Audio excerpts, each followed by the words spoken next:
कि जन्मदिन के देतानी बधाई, खुश रखोस तोहरा के देवी माई, कि इंतजार रहे यही समैया के, कि इंतजार रहे यही समैया के, कि आई मिली जुली सभे खुशियाँ मनाई जा, जन्मदिन हटे पवन भैया के, ए भैया जन्मदिन हटे पवन भैया सनी के। लियोन जी के साथ में पवन जी का क्या कहिएगा, कैसे तो देखो ही के बटे बेसब्री से इंतजार बा गाना के।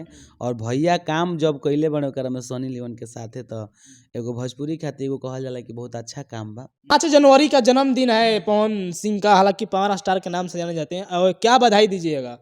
देखिए सबसे पहले बता देते नहीं कि भोजपुरी खातिर हमने के एगो भोजपुरी के गौरव बड़े भैया पावर स्टार पवन सिंह जी बानी, और वो भाई के वो शेर के जन्मदिन बा।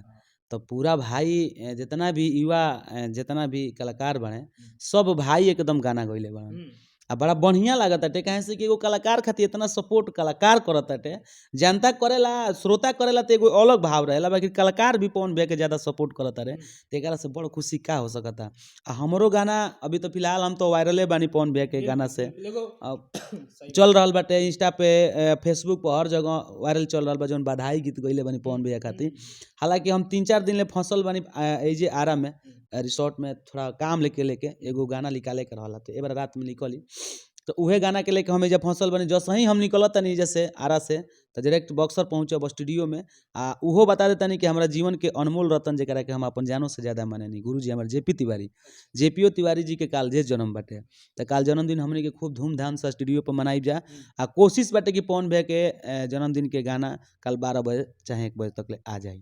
अच्छा, तो चाहेंगे कि 2 शब्द बधाई के लिए गाना हो जाए पवन भैया के लिए। गाना भैया के वायरल चल रहल बाटे अभी, गाना जौन गइले रहनी है गाना रहला हर की जन्मदिन के देतानी बधाई, कि खुश रखोस तोहरा के देवी माई, भैया खातिर है कि जन्मदिन के देतानी बधाई, खुश रखोस तोहरा के देवी माई, कि इंतजार रहे यही समैया के, कि इंतजार रहे यही समैया के, कि आई मिली जुली सभे खुशियाँ मनाई जा, जन्मदिन हटे पवन भैया के, ए भैया जन्मदिन हटे पवन भैया के। अच्छा, जन्मदिन पर एक नया ब्लास्ट गाना आ रहा है, ये सनी लियोन जी के साथ में पवन जी का, क्या कहिएगा, कैसे देखते हैं? देखिए हमने के तो देखो ही के बटे बेसब्री से इंतजार बा गाना के। और भैया काम जब कैले बने ओकरा में सनी लियोन के साथे, तो एगो भोजपुरी खातिर एगो कहल जाला कि बहुत अच्छा काम बा। बड़ बड़ एक्ट्रेस कोशिश रहेला हर कलाकार के कि हम बड़ा बड़ा काम करी, तो पवन भैया आपके अपना जन्मदिन में सनी लियोन के भी मतलब इथी करतनी, तो मिला जुला के ओकरा के बढ़िया कहल जाए, बढ़िया ही गाना रही। अच्छा, एक और बात है कि पवन सिंह मुंबई में जाकर जन्मदिन मना रहे हैं, तूफान आज भी जाएंगे मुंबई? देखिए मुंबई तो हम नहीं जा सकत, ऐसे कलाकार सब एक बने जा। भैया अगर नाहियो बोले तो हमने के खुशी बाटे कि भैया हमने के एजा जन्मदिन के केक काटब जा, ठीक। तो एजा हमने के जन्मदिन के भैया के जेपी भैया के दोनों आदमी के केक हम काल काटब शाम में 7 बजे। अच्छा, गाना पवन भैया पर कब छूट रहा है आपका जन्मदिन?